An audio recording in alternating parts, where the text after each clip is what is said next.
A bump in the night, mysterious frights, smells that disturb, visuals impaired. Welcome to another episode of Cryptid Chronicles.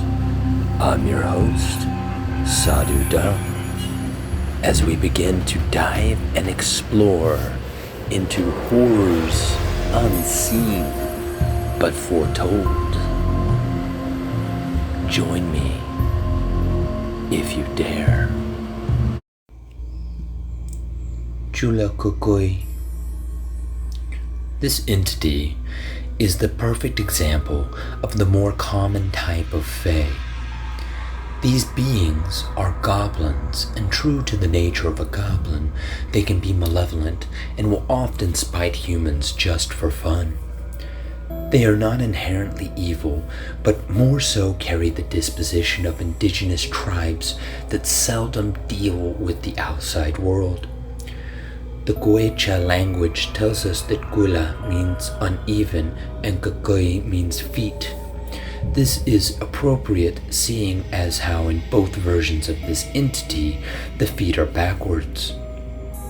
Like many fae, the Chullachaqui has the ability to transform into a regular human being, so that it may fool travelers. Some species that are related to Chullachaqui are Curapira, goblins of all types, gremlins, patasolas, the capero, panchakri, ponchakrini, and changelings. If you are in the jungles of Peru, this goblin will present itself as a family member or friend of yours. They tap into your mind with telepathy, retrieve the memories like a 3D printer. They will replicate themselves to fit -1 foot.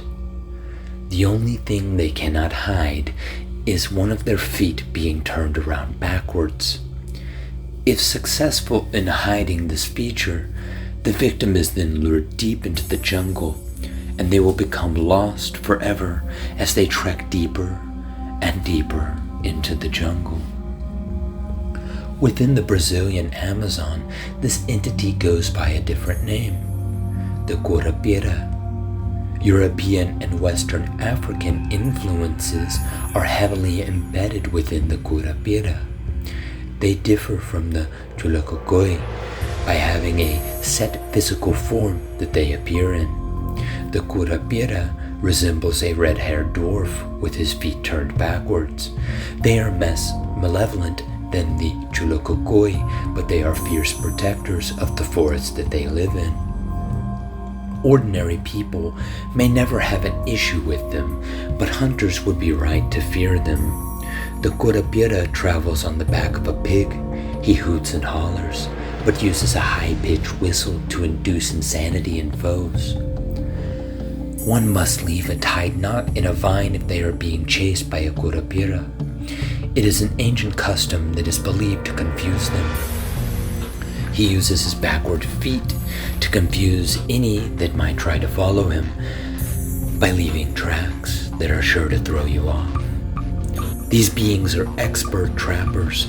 They use their traps for catching small animals to eat and for turning the tides on hunters in the forest. The Chullachaqui have their own gardens and fields. They hunt and live off the land respectively. If a human gets too close to one of their gardens, they may attack and put a spell on the human, if they are not killed first. Chullachaqui also steal human children. This goes in line with the history of fae raising human children as their own. Chullachaqui will sometimes set traps to lure humans for mating purposes.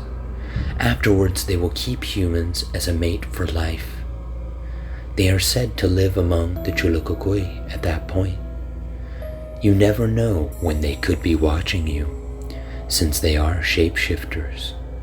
It is common for them to turn into various animals of the rainforest. When in a human form, they have a tail, but the animal forms they take on are perfect, and you'd never suspect them.